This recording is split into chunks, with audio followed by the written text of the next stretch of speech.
रक्षाबंधन कथा। कैसे शुरू हुआ रक्षाबंधन का पर्व, जानिए राखी की पौराणिक कथाएं। रक्षाबंधन कथा हर साल सावन पूर्णिमा के दिन राखी का त्योहार मनाते हैं। इस साल राखी 22 अगस्त दिन शनिवार को पड़ रही है। लेकिन क्या आपको मालूम है कि राखी के त्योहार की शुरुआत कैसे हुई? आइए जानते हैं रक्षाबंधन की पौराणिक कथाएं। रक्षाबंधन कथा। राखी या रक्षाबंधन का त्योहार पूरे देश में बड़े हर्ष और उल्लास के साथ मनाया जाता है। हर साल सावन पूर्णिमा के दिन राखी का त्योहार मनाते हैं।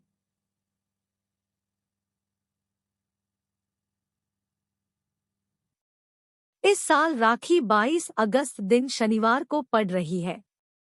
इसे भाई बहन के प्रेम और प्यार के त्योहार के रूप में जाना जाता है। इस दिन बहनें अपने भाइयों की कलाई पर रक्षा सूत्र, मौली या राखी बांधकर उनके जीवन के लिए मंगल कामनाएं करती हैं। तो भाई बहनों को उपहार और उनकी रक्षा एवं सहयोग का वचन देते हैं। लेकिन क्या आपको मालूम है कि राखी के त्योहार की शुरुआत कैसे हुई? आइए जानते हैं रक्षाबंधन की पौराणिक कथा। इंद्र और शची की कथा।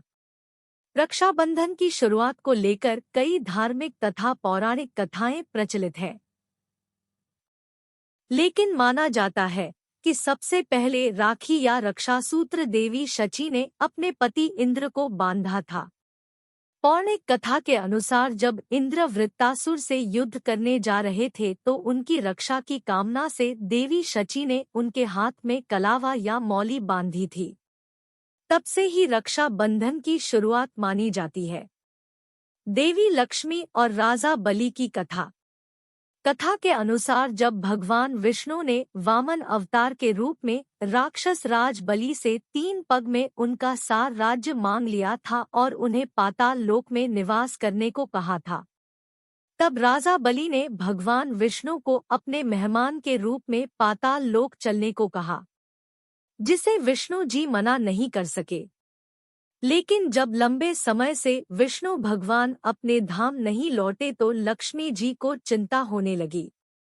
तब नारद मुनि ने उन्हें राजा बलि को अपना भाई बनाने की सलाह दी और उनसे उपहार में विष्णु जी को मांगने को कहा। मां लक्ष्मी ने ऐसा ही किया और इस संबंध को प्रगाढ़ बनाते हुए उन्होंने राजा बलि के हाथ पर राखी या रक्षा सूत्र बांधा। 3 भगवान कृष्ण और द्रौपदी की कथा। महाभारत में प्रसंग आता है जब राजसूय यज्ञ के समय भगवान कृष्ण ने शिशुपाल का वध किया तो उनका हाथ भी इसमें घायल हो गया। उसी क्षण द्रौपदी ने अपने साड़ी का एक सिरा कृष्ण जी की चोट पर बांधा दिया। भगवान कृष्ण ने द्रौपदी को इसके बदले रक्षा का वचन दिया।